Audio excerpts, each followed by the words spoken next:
गोर लगे छी अपना सबके मिथिला संस्कार पर स्वागत करे छियो। और 7वीं 7 तारीख के ये गंगा में जे डूब लगावे के दिन छे से 7 तारीख के ये 7वीं में लोग भोरे भोरे नहाइया बाबा धाम से जे अबैया से 7वीं के डूब लगा के तखन गाड़ी पकड़ लैया।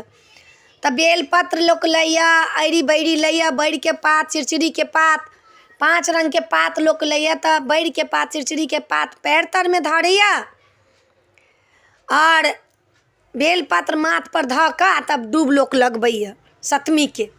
कैला नवरात्रा चले छे ने त 7वीं के दिन पंचमी के माता सरस्वती के पूजा होय छन आ 7वीं के जे छन से गंगा के नहान के टाइम छे। नहीं गंगा में नहाब तो घोड़े में नहा लिया, पोखर में नहा लिया।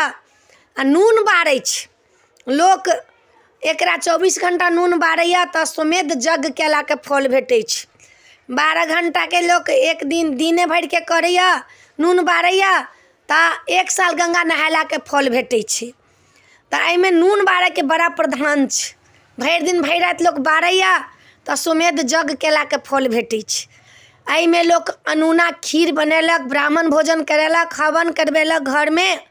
7वीं में गंगा नहाय के बड़ नियम छ। नहीं गंगा छै त नदिये में नहा लिया, नहीं नदी है तो पोखरे में नहा लिया, नहीं पोखर है तो नौले पर नहा लिया, घरे में नहा लिया। लेकिन भोरे नहाय के प्रधान छ। भोरे लोग नहेलक आ 7वीं के व्रत केलक। कते ठमन 7वीं नदी छै, 7वीं नदी त ठमन मेला लगे छे। नेपाल में ही पड़े छे 7वीं नदी। ओइ में मेला लगे छे। दूधमती छै, दूधमती पर मेला लगे छे। जनकपुर में दूधमती छै तै पर ही मेला लगे छे। 7वीं लोग नहाइया डूब लगबिया दूधमती में। पहले के जमाना में त्रेता युग में दूध के नदी रहे। जनक जी दूध के नदी रहतीन बहने बरियाती सबके लेल।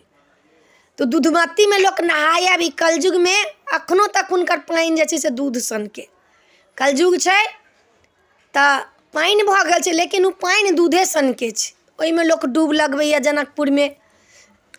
डूब लगा के 7वीं लोग मनबैया। ब्राह्मण भोजन लोग करबैया, हवन करबैया, खीर भोजन होइया।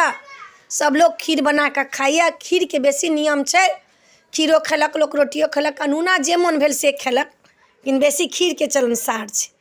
तो 7वीं में 7वीं के नहा के अपने सबके देनौ हँ आ हिनकर विधि देनौ हँ जे कोना करब। 7 तारीख के ये सोम के दिन पड़ैया। अपने सब जरूर करब। आई वीडियो निक लागत तो चैनल के सब्सक्राइब करो के, लाइक करो के नहीं बिसरबै। जय मिथिला, जय माता जी।